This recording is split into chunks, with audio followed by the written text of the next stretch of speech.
We discussed at length about this with Mr. President. I presented him the situation as it is. Unfortunately, we have to be clear and say that both from the German side and from the Russian side, this construction has already been started. There are still some formalities going on connected with the laying of the pipes at the bottom of the Baltic Sea. However, this investment, without any doubt, threatens energy stability of Europe, and without any doubt, it also threatens Polish energy security, because it is a threat. There is a threat of Russian energy domination, especially when Russia mentions that it's going to build more pipelines, Nord Stream 3, Nord Stream 4. This threat of absolute Russian domination in Europe in terms of gas deliveries is obvious. What are the results of such a domination, ladies and gentlemen? We were able to see that ourselves a couple of years ago in Ukraine. Sudden interruption of supplies. Of course, it had nothing to do with economic factors. It was connected only and exclusively with a political blackmail. Was a fact. And it is obvious that today we are making efforts and we're going to go to any lengths to protect ourselves from that. That is why we decided to construct an LNG terminal. That is why we also decided to receive the LNG gas from the United States. I'm really glad that we have concluded such contracts. I'm glad that American companies are right now delivering LNG to Poland. And this precisely is a very important element of diversification of gas supplies to our country. And I firmly believe that thanks to the LNG gas terminal, thanks to expanding its capacities as far as the annual quantities of gas are concerned, we are not only going to realize and safeguard our own energy needs, but I also hope that we'll be able to transmit gas further to our neighbors through the development of the Three Seas Initiative area, through the construction of interconnectors. These issues were all well raised by us today during our talks with Mr. President. And last but not least, opening up to business. We would like to invite American business to Poland. There are better and better investment possibilities. Poland is experiencing a very dynamic growth. Of course, there are companies from the United States which have been present in the Polish market for many, many years, like General Electric, which right now is implementing a huge investment concerning energy sector in Poland, conventional energy. Such as construction of the Ostrołęka 2 plant. That is a huge contract amounting to almost $2 billion. These are the huge projects which are all being realized in Poland. But we want to invite to Poland all business people, those who have got huge economic projects here and who have got huge possibilities of investment, but we would also like to invite the smaller ones. Poland is a big European country. I believe it is an interesting partner where the United States and the US business is very much welcome, and I want to assure you, ladies and gentlemen, about that. There is also a perspective of developing your activity through Poland to include the Three Seas countries, and this is something that we have been working on as a part of the Three Seas Initiative. We want to ensure also the communication possibilities, and we also want to increase the opportunities for economic cooperation. We want also business partners from the US to join our projects. There are going to be a lot of communication, traffic-related investments in our part of Europe. We would like to invite American businesses to come, because I believe that this opens up an opportunity for making joint business. And ladies and gentlemen, all of that is connected, of course, with the issue of military security. I'm hugely delighted with the presence of US armed forces in the Polish territory. I'm deeply satisfied with the decisions that were taken by Warsaw NATO Summit in 2016, where the presence of the military forces of NATO in Poland was guaranteed. I'm also happy that we have in Poland American soldiers as part of our bilateral agreements. But I would like to invite you, Mr. President, to post more American troops to Poland. We believe that the presence of the United States is a guarantor of security in our part of Europe. We ourselves want to invest further. We want to modernize Polish armed forces. Mr. President Trump mentioned the so-called Wisła air defense system that includes the purchase of Patriot missiles. We are implementing the largest military investment so far as the Polish armed forces are concerned over the last 30 years. We want to implement more projects. We want to buy more equipment. We also want to cooperate in the area of research and development. as regards military technology. And I'm convinced that this cooperation between Poland and the United States will go on smoothly. I hope that Mr. President will make a decision to deploy to Poland more U.S. units together with equipment. Ladies and gentlemen, I was smiling when talking to Mr. President. I said that I would very much like for us to set up a permanent American bases in Poland, which we would call Fort Trump, and I firmly believe that this is possible. I am convinced that such a decision lies both in the Polish interest as well as in the interest of the United States. Poland is an attractive country, and first and foremost, it's got a very important strategic location in Europe. And I'm convinced that for the interest of the United States, also pertaining to the security of the United States itself, the presence of the U.S. armed forces in our country is important also to protect American interests. Mr. President, once again, thank you very much for this meeting. Thank you once again for this joint declaration that we're able to sign today. Thank you for also adding this new splendor to the centennial of Poland regaining its independence and also to the 10th anniversary of our strategic partnership. Thank you. A tremendous amount of LNG will be exported to Poland. We're giving them a pretty good price, but they're buying a lot of it, and that's going to be great.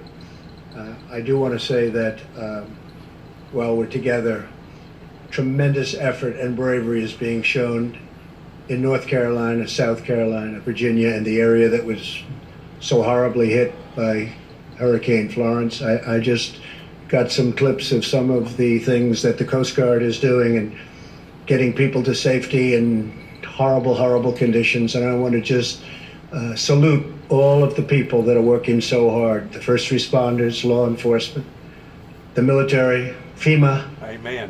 The job they're doing is incredible. Incredible. It's incredible. So I just want to thank them very much. And I think what we'll do is we'll take our first question from Emerald Robinson of One America News. Emerald.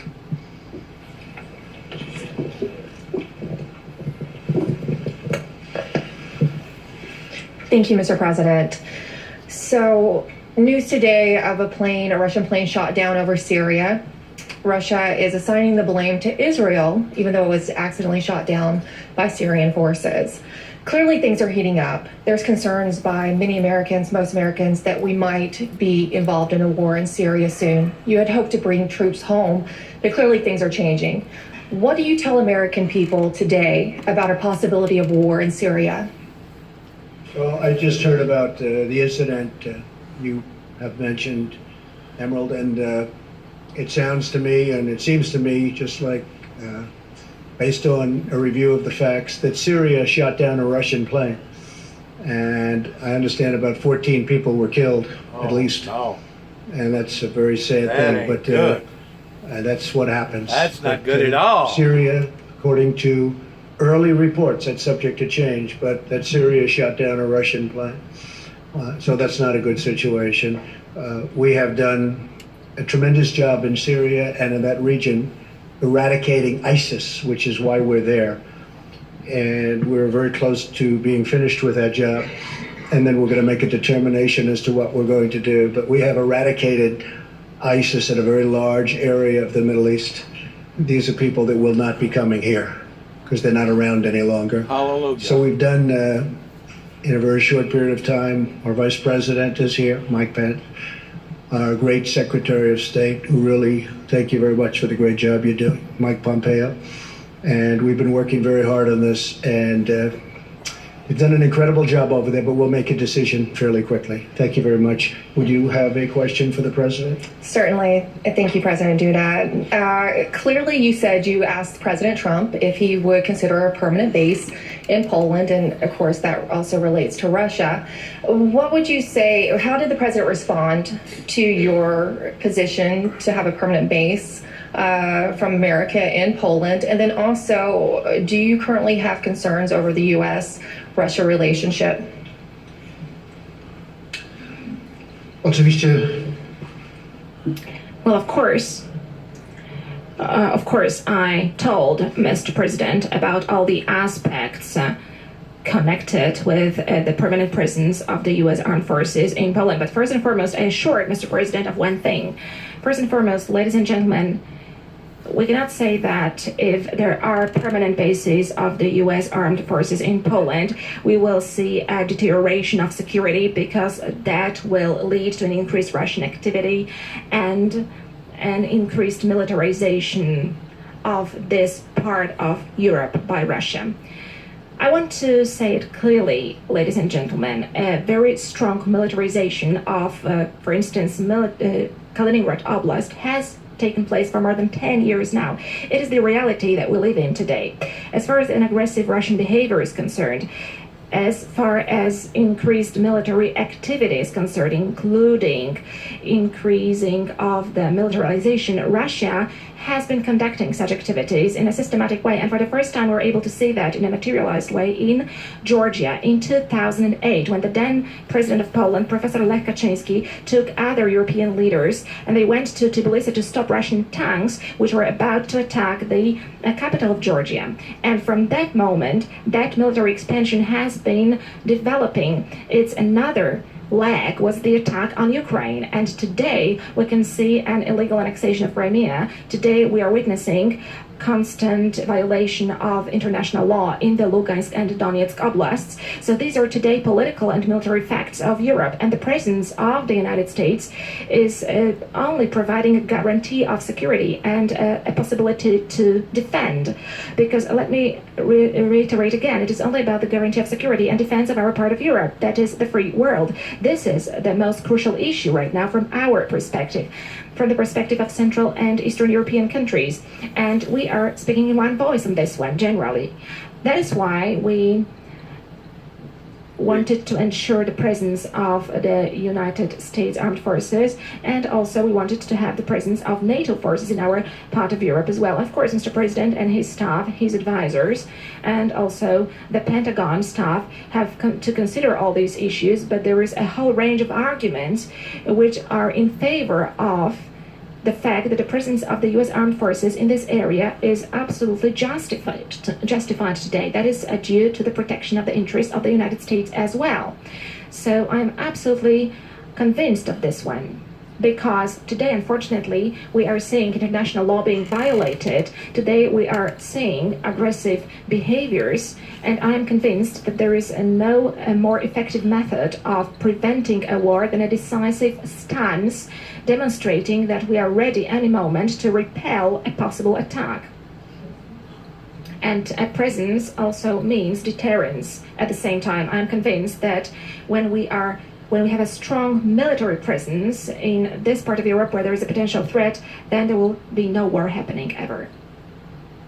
Doubt that the president also said, and he said it publicly, that he would pay the United States, meaning Poland would be paying billions of dollars for a base. And we're looking at that more and more from the standpoint of defending really wealthy countries and not being reimbursed, paid. It's one thing when we defend countries that can't defend themselves and they're great people and we should help them. We don't expect anything for that. But when we're defending immensely wealthy countries and they're not paying for the defense to the United States, they're only taking advantage of us. That's and right. We are in discussions with numerous countries, all of whom you know, about payment. Right. And we get along with them very well, but it's not Nothing's fair. free. That includes NATO. As you know, I got $44 billion additional last year. Hallelujah. They paid an additional. You can speak to Secretary General Stoltenberg, who's the head of NATO, and he said he's never seen anything like it. And this year we did even better.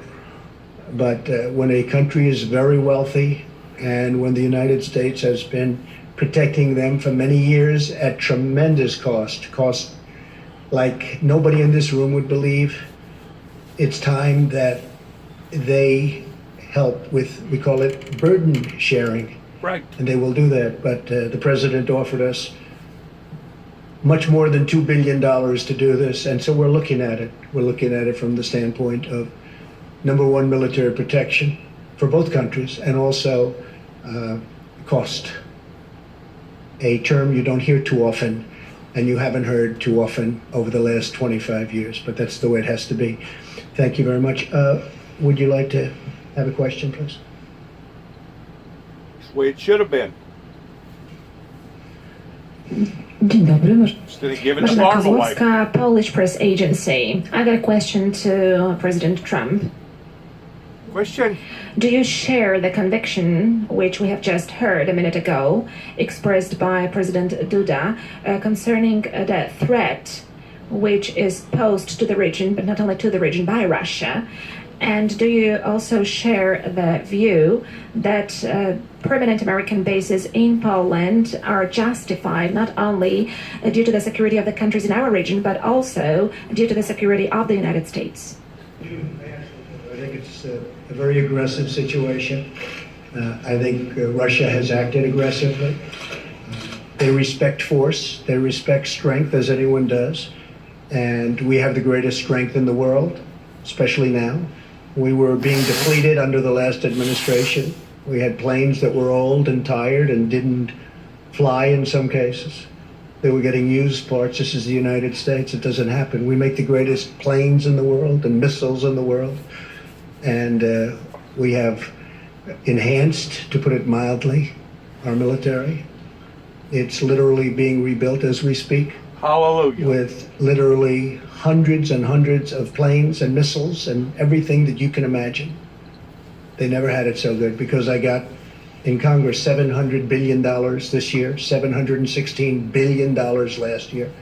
That's far more than they ever anticipated. I viewed it two ways. Number one, military, because it's always more important than anything else, including jobs. But number Yes. two is jobs. We make everything here. So it's hundreds of thousands of jobs to make for us the best military in the world. And Russia respects that. They respect that. So I am with the president. I feel that he's right. And I feel that, look, you look at the history of Poland and Russia, that's a long and very complicated history. So certainly he has a right to feel that way. Okay? And a question to President Duda. After the meeting that you have had today at the White House, do you have the feeling that the probability that Polish expectations concerning permanent American presence in our country are closer to being implemented? Are they going to be a fact?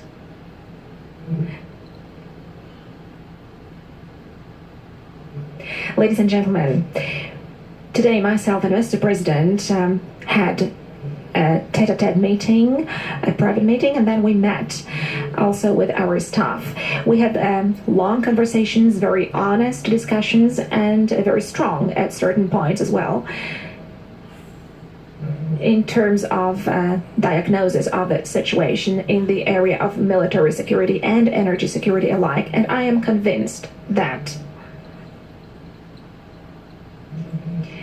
all of us are going to draw appropriate conclusions from these discussions because, as I said, both sides presented their positions in absolutely many elements. They are concurrent as far as the assessment of the situation currently is, what kind of steps need to be taken in order to protect both the issue of security and the issue of interests. These are business-related issues. I am convinced that, ladies and gentlemen, you are going to see the results of both our meetings today and of the declaration that we have signed together with Mr. President.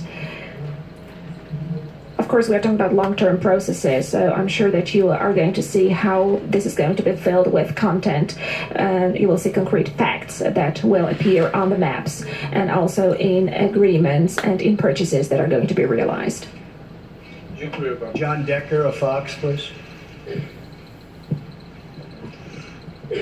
Thank you, Mr. President. Two questions for you, one on Judge Kavanaugh and also one on trade. On Judge Kavanaugh, yesterday you said, we want to go through a full process. You said, we want to make sure everything is perfect, everything is just right. To that end, what would be the problem with the FBI reopening their background investigation into Judge Kavanaugh? Would you support such a thing? It wouldn't bother me other than the FBI, John, said that they really don't do that. That's not what they do. And now they have done supposedly 6 background checks over the years as Judge Kavanaugh has gone beautifully up a ladder. He's an incredible individual, great intellect, great judge, impeccable history in every way, in every way. I feel so badly for him that he's going through this, to be honest with you. I feel so badly for him. This is not a man that deserves this. This should have been brought to the fore. It should have been brought up long ago. And that's what you have hearings for. You don't wait till the hearing is over and then all of a sudden bring it up. When Senator Feinstein sat with Judge Kavanaugh for a long period of time, a long, long meeting, she had this letter. Why didn't she bring it up? Why didn't she bring it up then? Why didn't the Democrats bring it up then? Because they obstruct and because they resist. That's the name of their campaign against me. They just resist and they just obstruct. And frankly, I think they're Wicked.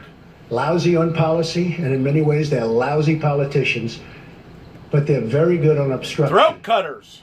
And it's a shame because this is a It's a cutthroat great industry. gentleman. With all of that, I feel that the Republicans, and I can speak for myself, we should go through a process because there shouldn't even be a little doubt.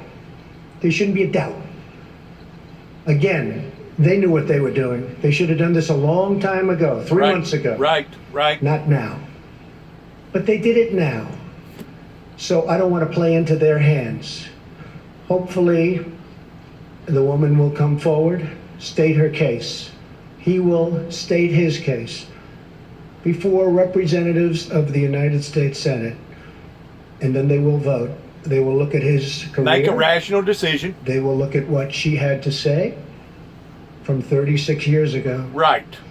and we will see what happens. But I just think he is at a level that we rarely see, not only in government, anywhere in life. And honestly, I feel terribly for him, for his wife, who is an incredible, lovely woman, and for his beautiful young daughters. I want to say something. The laws of America needs to change simply because of so much embarrassment and so much pain and time. They need to change similar to the laws over in England and Europe, that if you sue somebody or go after somebody, once it's proven that you was bogus in your affairs, it automatically should be thrown upon to the person that started the rigmarole to begin with of having to pay all the cost. Automatically. And I think this will help to dampen these celebrity seekers who are seeking this type of celebrityness off of somebody else's work by bringing up false accusations and lies towards trying to smear, harm, and hurt a person's character. I really truly believe that our laws need to be changed in that regard, because there's too much of this that continues to go on and on and on about somebody's lifestyle that was 20, 25, 30 years ago. And to me, it's just absolutely, it's a scandal in and of itself, because there's statute of limitations on all types of crimes, and most of them are between a year up to possibly, at the very most, 7. And there's only one crime that I know of that you can be punished for any amount of time pertaining to the statute of limitations, and that's the crime of murder. So by these people that's coming out of the woodwork that's doing this, to me, they themselves should be looked upon as being lawbreakers, because if you can't bring it to people's attention in the right time limit, should you really be able to hold that person liable to the point of seeking punitive damages? I mean, I don't know. I mean, I know that there's been a lot that's went on in my life that I'm bringing up, going all the way back to the 80s. But I'm not actually trying to sue for punitive damages neither. I'm not out here suing for monetary money and hired a big firm towards going after the government. I'm just bringing my story out to the general public. I'm not trying to blackmail nobody. I'm not trying to seek vengeance in some sort of a harmful way like that. So these people that's doing this, the way that they're doing it, I just don't know. I mean, it's questionable of who's really at fault as far as who's actually committing the crime. Let's listen to some more here of the President of the United States, please. And for his beautiful young daughters. I feel terribly for them. On trade, Mr. President, you announced new trade tariffs against China. Trade tariffs are a very important part of your economic and trade policy.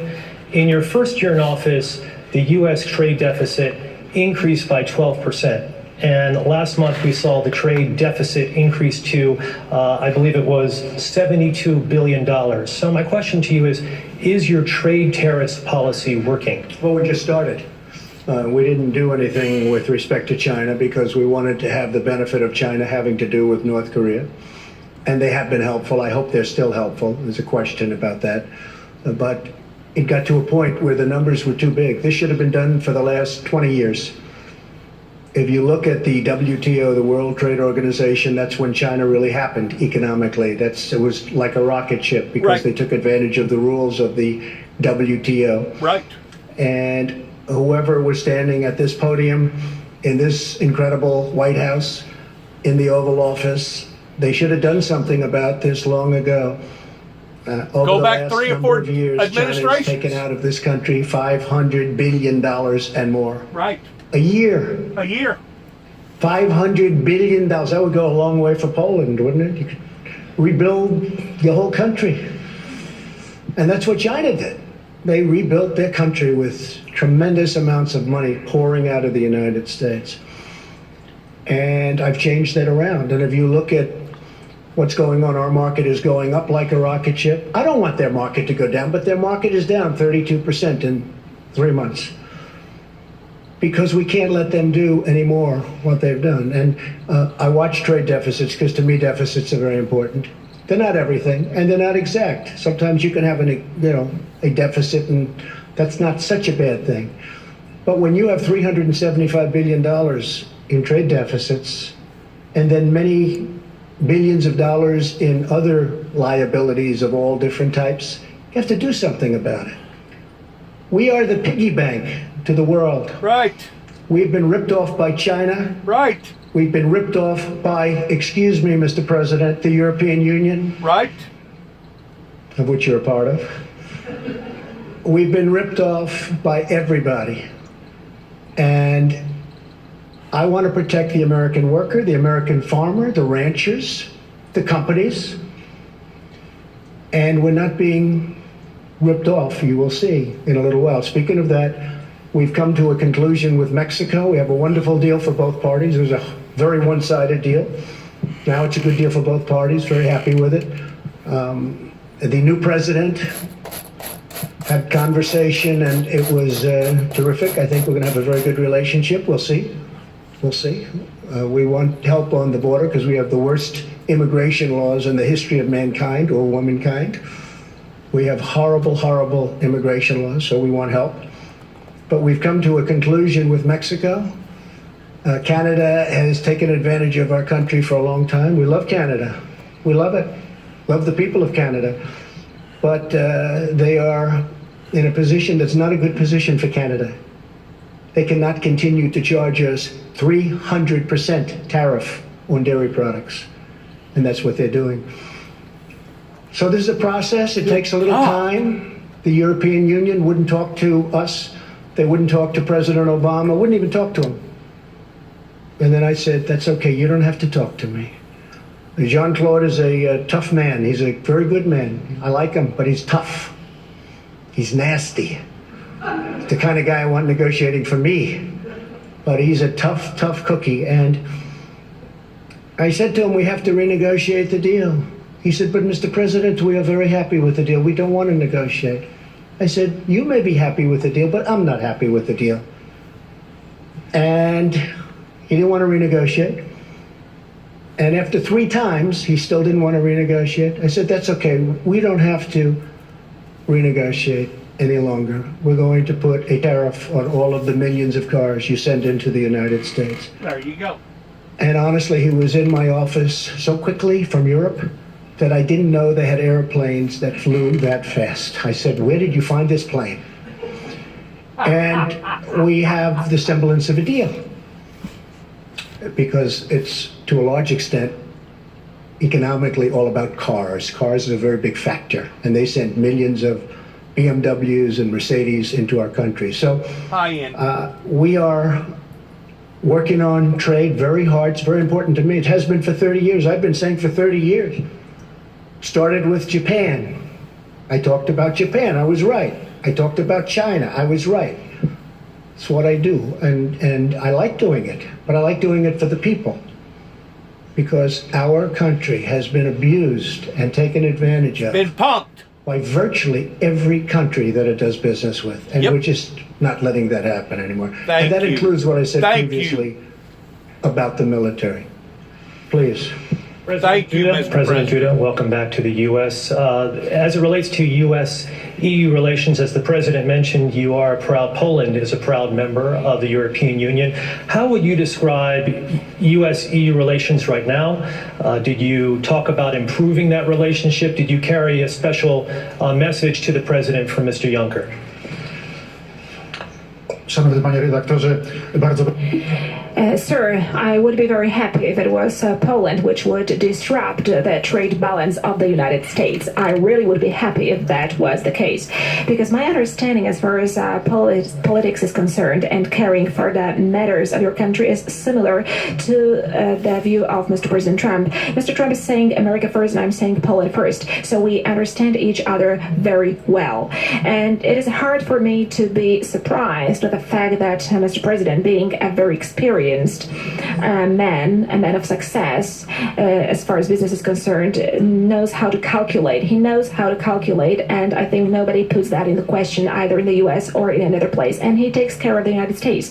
It lies in the interest of the country to have a balanced trade exchange, and this is something that you have to take care of. And of course, there is a clash of interests. However, objectively looking, it is hard not to understand it. So there is always a competition of interest, and there is every kind of business is a competition of interests. And I represent Polish interests, whereas President Trump represents American interests. The whole thing is as follows. On important matters, you have to strike an agreement to make sure that both countries wins and lose as little as possible. And then we have an understanding, an agreement. And then we can say that we are cooperating with each other on equal level. And I believe this is the kind of cooperation that Mr. President would like to have with the European Union. And it will be hard to be surprised with that. I'm listening calmly to that, and I would like Poland to be such a country, such an economic superpower, that it would be a very important partner to the United States. I said jokingly in the beginning that I wish it was Poland which disturbed the trade balance of the United States and our exports to the United States, but I do believe that our cooperation is going to develop well on partners-like principles. The trade deal with South Korea has been fully renegotiated and is ready for signature. We may sign it at the United Nations or shortly thereafter. That was a terrible deal for the United States. Now it's a fair deal, but that's been fully renegotiated in addition to Mexico and some of the others that are very close. Thank you very much, everybody. We appreciate it. Thank you. Thank you, Mr. President. dziękuję. Thank you.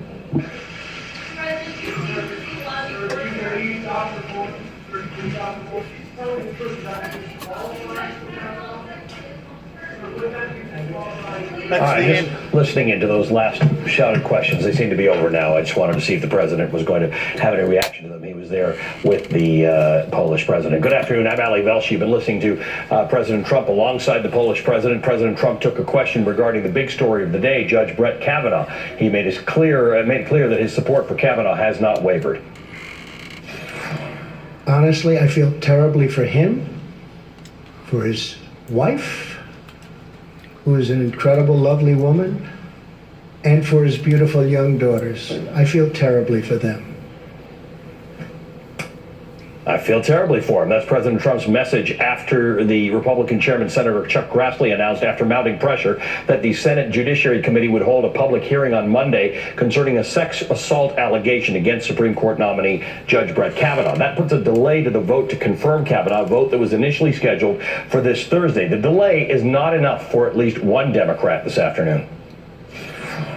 I've opposed it from the beginning. I think the nomination should be withdrawn. Kavanaugh is scheduled to testify Monday along with Professor Christine Blasey Ford, the woman who has accused him of sexually assaulting her one summer in the early 1980s. But the question is, will she appear? Today, Senator Grassley told radio host Hugh Hewitt that he had yet to secure a reply from her. We have reached out to her in the last 36 hours, 3 or 4 times by email, and we've not heard from them. So it kind of raises the question: do they want to come to the public hearing or not? We're covering this angle of the story from all angles. Let's start at the White House with NBC News' Peter Alexander. Peter? Ali, first I want to take you into the room at the end of this news conference between President Trump and the Polish president. I and a series of other reporters yelled a couple additional questions to the president as it relates to Judge Kavanaugh, the allegations against him. Specifically, I asked him if he believes Dr. Ford. He ignored that question, also ignored whether, if it is true, he would view that as disqualifying. The president, as you saw only a short time ago, seemingly exclusively expressing sympathy for Judge Brett Kavanaugh, even before having heard from Christine Blasey Ford. Still unclear whether she will testify on Monday. There have been some lawmakers who have suggested that the president should order an FBI investigation. He alone, frankly, the White House and he alone are the only ones that can do that. I was struck by the president saying that the FBI told him it's not what they do. In fact, it's called the Federal Bureau of Investigation. Investigating is exactly what they do. Here's more of the president's remarks only moments ago. It wouldn't bother me other than the FBI, John, said that they really don't do that. That's not what they do. And now they have done supposedly 6 background checks over the years as Judge Kavanaugh has gone beautifully up a ladder.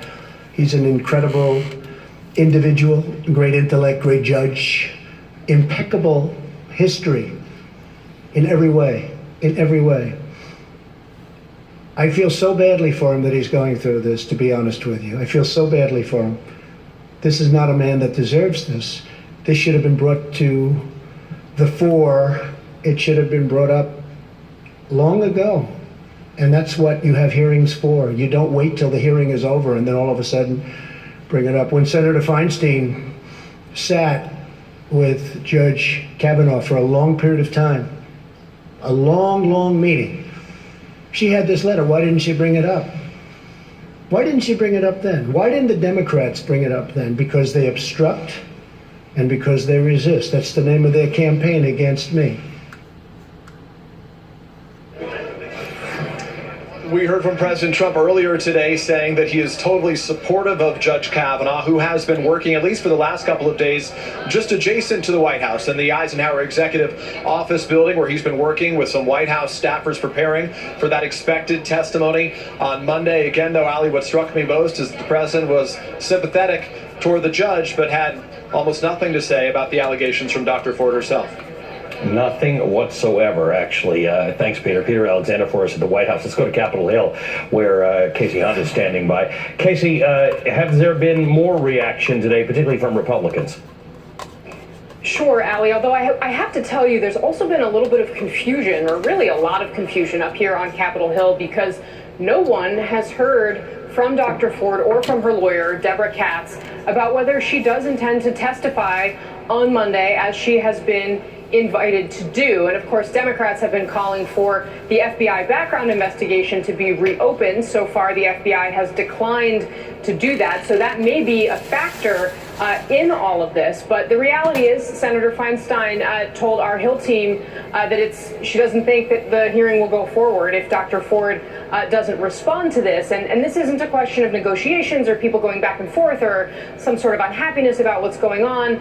Nothing has been communicated from those parties to Capitol Hill. So right now, everyone's waiting a little bit with bated breath to find out what happens next. But of course, We have been asking everyone all day long how they think this would go forward should this hearing happen, and what in particular Republican men, they are all men on the Senate Judiciary Committee on the Republican side, need to be concerned about as they question Dr. Ford and Brett Kavanaugh. You'll remember, of course, the Anita Hill hearings didn't exactly age very well, and in fact angered a lot of people at the time. We talked to both Senator Lisa Murkowski and Susan Collins, those two critical swing votes, over the course of today. Take a look at what they had to say.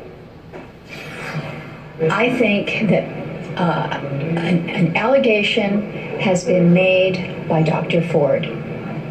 I think her story deserves to be heard, and the committee process has been made available to her. When it's all said and done, if you feel like these allegations are credible, are they disqualifying? I cannot make that determination. I should not make that determination. One idea that I've been thinking of is that it might be effective to have the two attorneys who are representing Judge Kavanaugh and Professor Ford do the questioning for the first round and then go to the committee for questions. So, Allie, there you have Senator Susan Collins floating an idea about how this might play out. So far, no indication that that would be how this would go. But of course, her vote incredibly critical to the eventual potential confirmation of Brett Kavanaugh. Without Lisa Murkowski and Susan Collins, this would be very difficult to move forward with. I should note, Lisa Murkowski didn't go as far as even one of her Republican colleagues did, Jeff Flake, who told us that if he does in fact find Dr. Ford's account to be credible, that the behavior that she alleges would make Brett Kavanaugh unfit to serve on the Supreme Court. All right, Casey, thanks very much. Casey Hunt in D.C. While this is all unraveling, a video has surfaced of Judge Kavanaugh from a speech he gave at the Columbus School of Law at Catholic University. It's dated March 30th, 2015, and it shows him saying this to the people in attendance. We had a good saying that we've held firm to this day, as the dean was reminding me before the talk, which is what happens at Georgetown Prep stays at Georgetown Prep. That's been a good thing for all of us, I think. Joining me now is Jennifer Mascott. She's a former law clerk to Judge Kavanaugh. She testified as a witness during Kavanaugh's confirmation hearings less than 2 weeks ago. She's known him and his family for 12 years. Jennifer, thank you for joining us. Your experience with Brett Kavanaugh stands in stark contrast to these allegations that you've heard.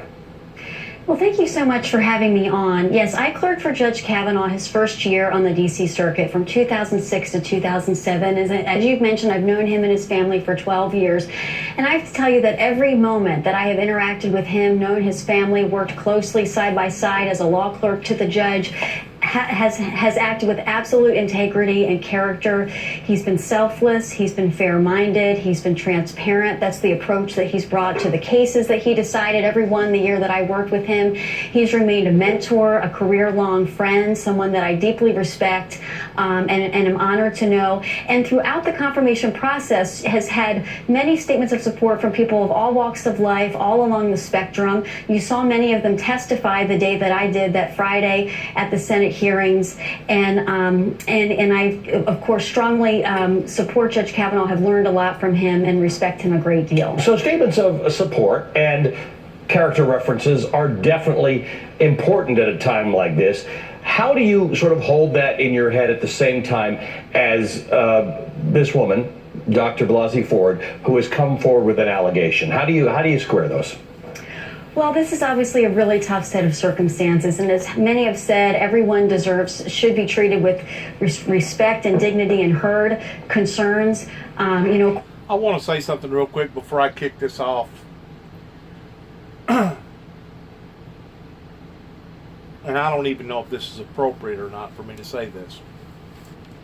But it's pretty obvious that the media right now is more focused upon this man's reputation and his career and his credibility, and the woman coming forth with allegations is 35 plus years old.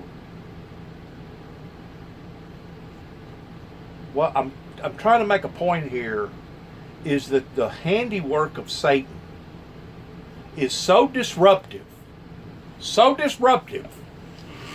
that we're putting this that's going on right now above and beyond an airplane that just got knocked out of the sky. The way that I understand, 14 people just got through getting killed.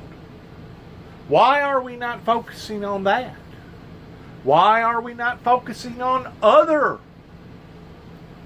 very, very, very severe, strong matters rather than talking about alleged crimes that could have just as easily have happened or not have happened, that once more is taken front seat? It's really sad because it becomes a big distraction, a humongous distraction in where our chief and commander wants to go with our country. And all these little bitty, and I'm not saying that they're not important, because they are, but compared to 14 people that just got through being killed, compared to 30-something people that is now known to be dead pertaining to Hurricane Francis and the flood waters and all the FEMA and the Corps of Engineers and the Army and National Guard and the volunteers that's all up there doing what they're doing right now. This is really in a trivial form that should be handled in a trivial court, providing that it's even supposed to go to court after 35 years. I don't even know for sure that it's supposed to go to court. Once more, our laws put certain aspects upon different crimes. And if a crime got committed, you, as a victim, are supposed to come forth with your attorneys and try to seek some sort of vindication of that crime within a certain period of time. That's the reason why that we have statute of limitations on various crimes. I think the way that the crime is here in America, here in Tennessee, it's considered a misdemeanor as long as it's $499 below that point in time. Once it exceeds $500 or more, then that crime goes from a misdemeanor to an actual higher crime. There's certain time date stamps on various crimes that was committed based upon the so-called crime. And to take something that has occurred, as long as it has, and taking dominance over 14 men's lives that just got through getting blown out of the sky by supposedly Syria. I ain't caught all the headlines on that yet. And to take the headlines away from the victims of those that has lost everything that they've ever owned in their entire life, just got through being washed away by flood waters, and to put this on the front burner is absolutely an embarrassment to the fundamentals of our laws pertaining to prioritizing things in the right format. And once more, I don't want to be disrespectful to this woman. I don't know who this woman was. I don't know whether or not it did or didn't happen. But the whole basis of this, the dynamics of this, it is very, very misleading in taking us away from that in which what we ought to be focused upon, which is nothing more than a distraction upon the things that does meet a more higher priority, regardless whether it be a major flooding event pertaining to a hurricane or 14 lives that just got through being blown out of the sky. There has to be an end to this type of garbage that's going on with our government. Because, to be quite honest with you, I personally believe it's become burdenism to our way of life. It's become a handicap. And that's exactly what our enemies, by and large, wants to do to this government. They want to create a burden so burdensome that it becomes a handicap for us all. And it's really, really horribly sad to see where Satan is getting his way towards organizing such distractions that to me is just absolutely appalling. This didn't cost you nothing, but to me it's appalling because it's becoming distractive in what our president ought to remain focused upon, and the means of the many outweigh the means of the few. And whenever you're looking at his wheeling and dealing and going overseas and making decisions that could be lifelong decisions, not just in his administration, but administrations to come, he probably shouldn't even be thinking about something that is so, and I hate to use the word minute or insignificant, because it is significant pertaining to those people's lives that is occurring right now. But it's mind-boggling of how that we are becoming so distracted in such petty stuff.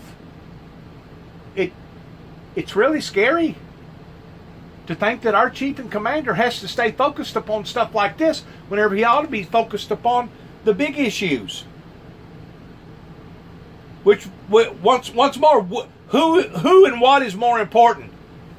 The masses or one itsy bitsy story or itsy bitsy problem or itsy bitsy whatever? We've got people that works for the government that should be handling this.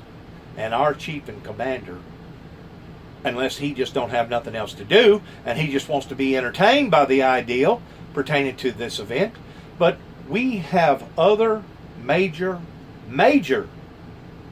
problems for our chief and commander to be thinking about right now, other than thinking about one individual's life. And I'm not saying that individual right there, that his life is not important, because I know that it is.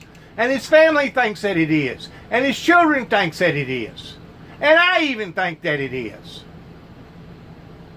But why become so asphyxiated with one person's story whenever the president is supposed to be watching the herd? He's supposed to be the shepherd. The shepherd don't shepherd one sheep. The shepherd shepherds the whole group. So the shepherd that's shepherding the group, the herd, should be concentrating upon bigger matters rather than singling out this little bitty this or this little bitty that, because during the time that he's thinking about those little things, the big things that he should be thinking about don't get taken care of. They seep through the cracks. That's the reason why the past 3 or 4 administrations has failed, is because they have not compartmentalized, they have not prioritized things properly up in the White House, and because of it, somebody has taken their eye off the ball, somebody put it on automatic pilot for too long, somebody hit the cruise button and took their eye off the road, and now we are where we at. We are where we are at right now. Do you understand what I'm saying? We are where we are at right now in the 21st century because of lack of leadership pertaining to what our chiefs and what our commanders should be doing. We should have other people hired that should be handling the more trivial stuff, the more personal stuff, the more incidental stuff. That didn't cost you nothing. That's my opinion, and I have a right to my opinion. Once more, I'm not trying to marginalize this and say that it's not important, because I know that it is. But it should be handled in the proper format that it should be handled in. Thank you for listening. God bless. Good luck to all of us. And once more, shalom. Shalom. I've never seen anything so out of balance and so out of tune. I've never seen anything so bewildering that has taken me back to watch what our primary players should be doing versus our unprimary players. It's kind of like a football game. You know, you got your quarterback. He's the most importantest person out there. It would be foolish to put the quarterback in the front lines. You got other people hired on the ball team that knows what to do towards your defense, your offense, towards your linebackers, towards your blockers. You got other people hired that knows to protect that quarterback. Because if something happens to that quarterback, it could be devastating for the whole team for the rest of the season. So you let other people do their jobs that the quarterback don't have to do, and at the same time you protect the quarterback. It's the same way with the presidency. You have a president that should be focused upon the more bigger matters rather than the trivial matters. And I'm not saying that some of those things should be overlooked. I'm just saying that they shouldn't be looked at by somebody as important as the quarterback or as important as the president, because he should have his hands and his eyes and his ears focused upon the bigger matters in what's going on globally that's going to affect all of our lives, and not just 1 or 2 or 10 or 15 lives. But he should be more focused upon the masses versus the independents. Once more, that didn't cost you nothing. Good luck to all of us. And yes, shalom.